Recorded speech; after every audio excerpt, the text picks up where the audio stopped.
sedikit ya gambaran singkatnya. Dasar historis, fakta sejarah Les Bumi yang didirikan tahun 1962 Maret ya. Pada awalnya berbentuk Banom dengan nama Lembaga Seniman Budayawan Muslim Indonesia. Mampu melewati polemik kebudayaan Lekra dan Manikebu dengan strategi politik kebudayaannya yang diberi nama gelanggang kebudayaan. Core-nya di sini adalah sastra, seni, dan pemikiran. Les Bumi memberikan alternatif baru dalam berkesenian dengan memberikan tempat bagi unsur keagamaan Islam tentunya, setara dengan kebudayaan melalui sebuah kontestasi seni budaya ketimbang sebuah pertarungan politik. Kita sudah tahu politik identitas, politik dan segala macamnya ya. Fakta sejarah Les Bumi mengalami represi pada masa Orde Baru, sehingga kemudian mengalami kemandekan, kebuntuan dalam menjalankan kerja-kerja kebudayaannya. Ini memberikan pertanyaan besar, ada apa dengan Les Bumi? Apa yang menjadi masalah jika ada Les Bumi?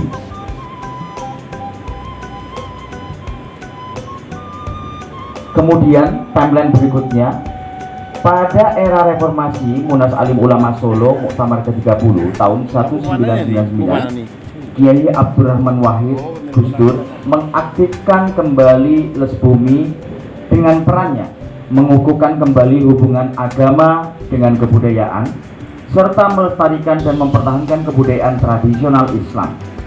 Namun ada yang berbeda dari sebelumnya. Yang sedianya Les Bumi adalah badan otonomi, karena lama mengalami kemandekan, jaringan seniman budayawan sudah lama terhenti. Maka pilihan menjadi lembaga yang secara administrasi dan pergerakannya seolah menjadi divisi Nahdlatul Ulama. Timeline berikutnya, hasil Muktamar ke-33 Jombang yang memiliki tema Islam Nusantara yang menitik beratkan pada kebudayaan sebagai infrastruktur agama menjadi tantangan besar bagi Les Bumi yang dalam hal ini menjadi core pelaksana kebijakan dan kebudayaan Nahdlatul Ulama dalam bidang seni dan budaya ya. Harus menyempurnakan perangkat kerja kebudayaan baik secara acuan kebijakan, strategis, politik, dan langkah taktis.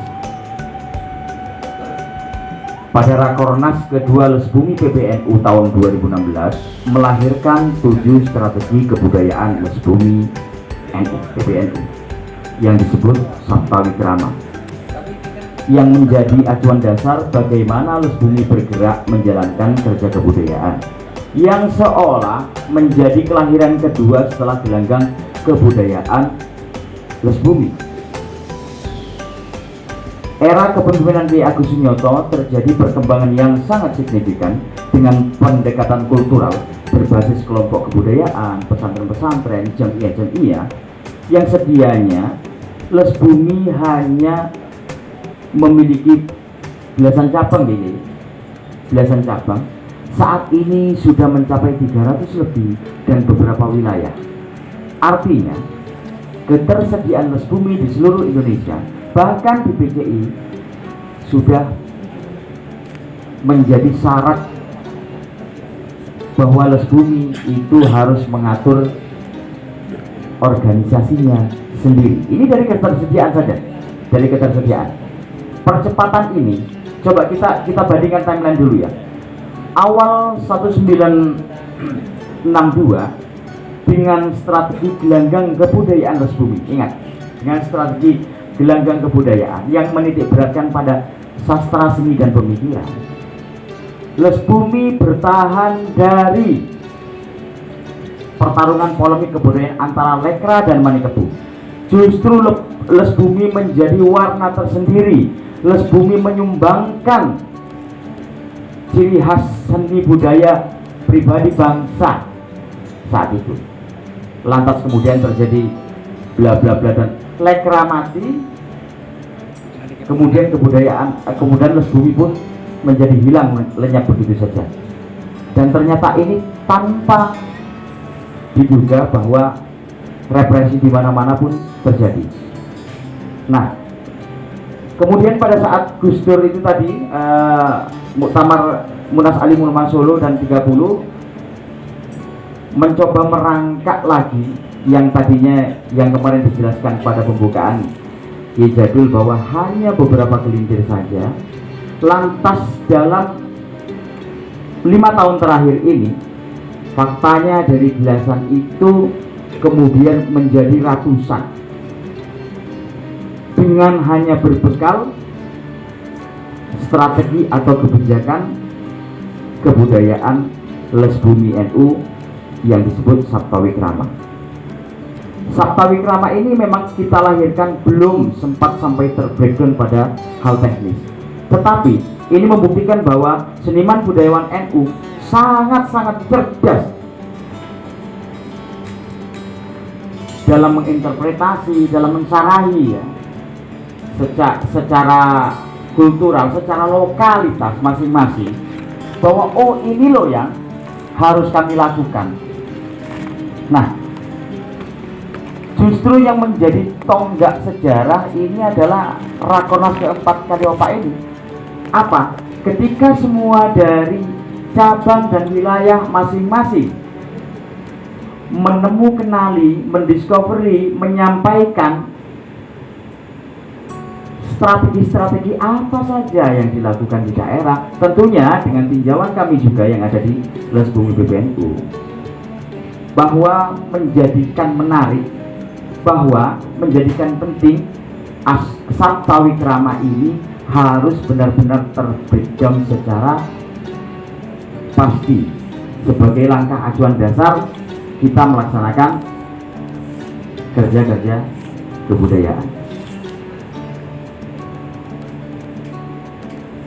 Paparan data dan fakta pertumbuhan dari masa ke masa Les Bumi sejak awal pendirian hingga kini dengan titik tekan pada era Ki Agus Sunyoto, Ki Jadul Maula yang merupakan era kebangkitan Les Bumi, sehingga Les Bumi kini layak untuk kembali ke hitoh menjadi plano. Dasar strategis Amanah Muktamar NU ke-33 bahwa Les Bumi NU telah mengejawantah Islam Nusantara yang menjadi amanah Muktamar NU ke-33 dengan melahirkan Sabta Wikrama, yaitu 7 strategi kebudayaan yang menjadi pijakan dalam memajukan kebudayaan dan kesenian di Indonesia. Pelaksanaannya Les Bumi jelas membutuhkan perangkat yang lebih kompleks lagi dan memiliki keleluasaan untuk mengatur dirinya sendiri, yaitu dalam bentuk badan otonomi.